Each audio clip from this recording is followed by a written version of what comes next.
I watched Phantom Thread last week. I haven't seen anything. Really. I don't watch movies. I don't know why I'm here. I'm a really big P.T. Anderson fan, and I'm a really big Daniel Day-Lewis fan. And I think that every time I see a Paul Thomas Anderson movie, I always come out surprised at what I saw and what I liked. Because this is a movie that's, there's been P.T. Anderson movies that have been more, I've heard about them, they've seemed more interesting. Like Boogie Nights was, as a concept, was really interesting. And I thought Magnolia was really interesting. And I loved Thomas Pynchon, so Inherent Vice was really interesting. But then there was movies like The Master, which I first thought, when it began, and the first half an hour into the movie, I was like, I don't know if I like this movie. I don't know. I don't like the characters, and I don't like. And then by the end, I was like, this is really a work of genius. This is a really, really good film, and it's a really good film in a way that it also surprises me. Like P.T. Anderson's movies always surprise me. Sometimes the way that they surprise me is really sort of contrived, like the Rain of Frogs in Magnolia is really like, well, what's going on here? But it still works. In terms of the whole film, it really works. And I think that Phantom Thread was the same thing. That for the first half an hour, I was like, the premise isn't, for me, it was really, really well made. Again, really, really well made. The music was outstanding. There was a case that Johnny Greenwood should have won best score because it was such an integral part of the whole movie.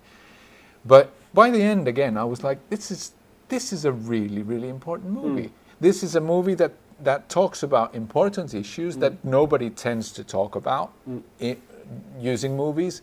It's really well made. It's not a film that's going to make a huge amount of money. It's got really, really good central roles in it, and it creates.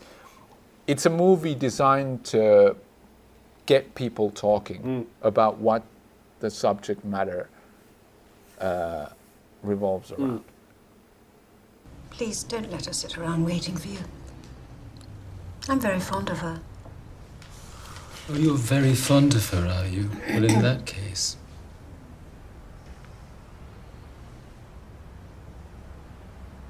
No, don't turn it on me. I don't want your cloud on my head. Shut up, No, you can shut right up.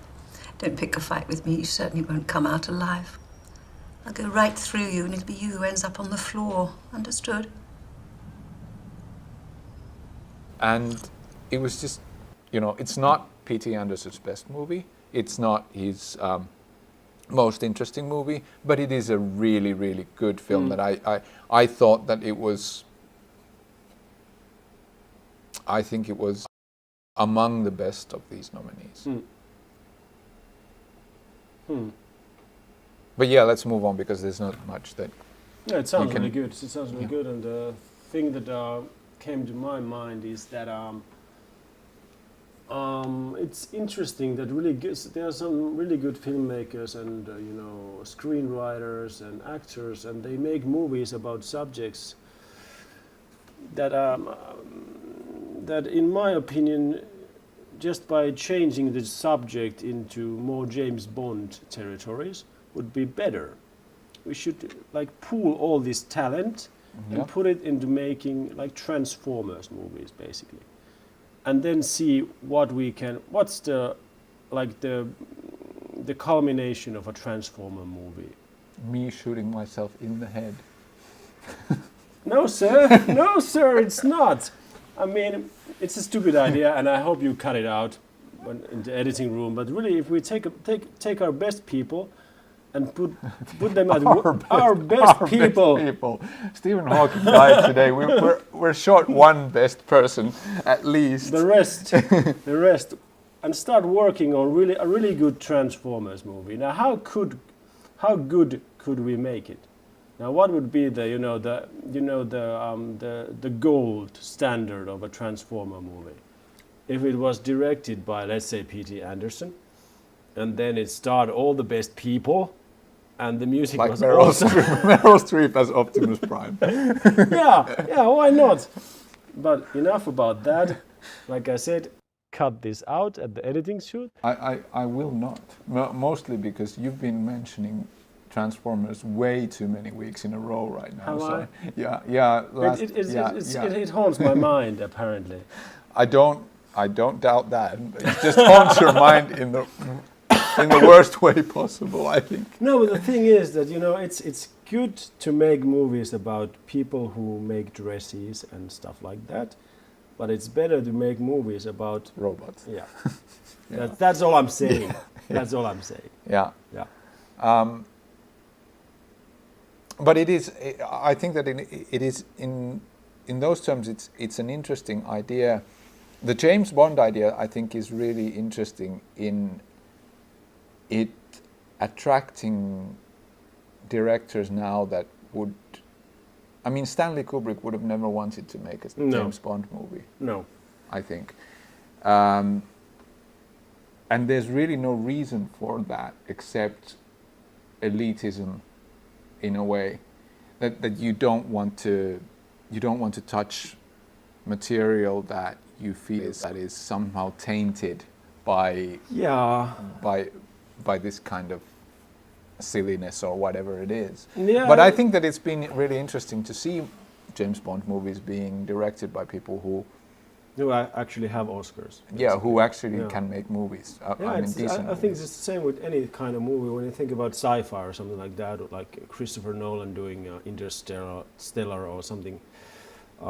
Stanley Kubrick doing the Space Odyssey.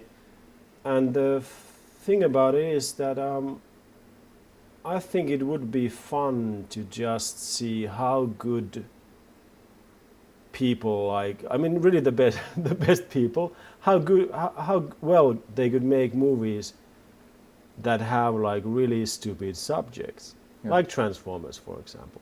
It's really it's based on fucking toys. Yeah. But still, if you really invest a lot of good craftsmanship into it, I think you could really make a good movie out of it. And James Bond is a good example because it's got potential. Yeah, it's like making any kind of sort of like a food. If you can make a good hamburger, you can make a good taco, you can make a good pizza, you can make it. I mean, you can basically pimp up any food you want.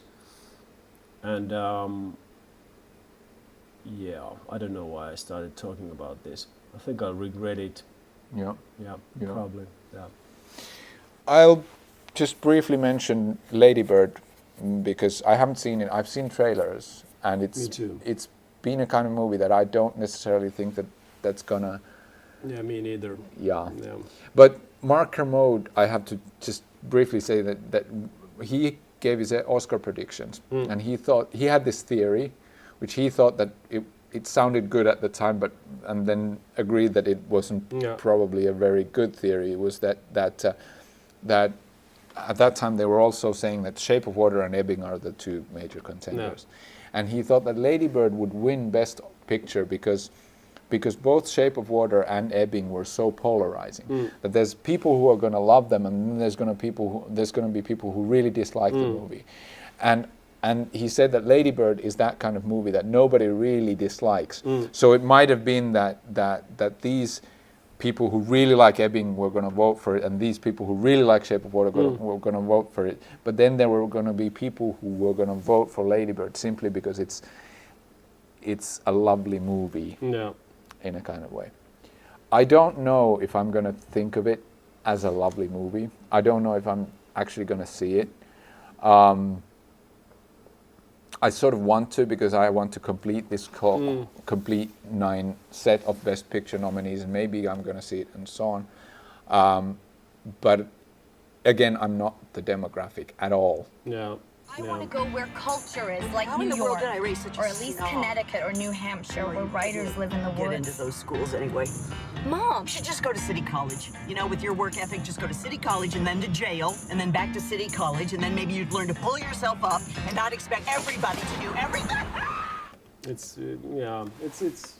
weird, but age and I think it's mainly age that plays a factor into it. Sort of like I mean, it's not as interesting to watch people who are maybe 17, 18, 19-year-olds do stuff in movies when you're 40. Yeah. It's not so, it doesn't really have the same allure to it. Yeah, and you can't really. I don't think that I really relate to the mother either, because I don't have children of my own. No. And I think that if I had, maybe I'd be Yeah, more like a teenage kid, something like that. just agreeing and identifying with the mother and the problems in the relationship. But I don't know. It may be very good. I don't know. And I think that it was a really good thing that Greta Gerwig was nominated for it, because it's a step in the right direction. Yeah. But I can't speak on the merits of the film yet.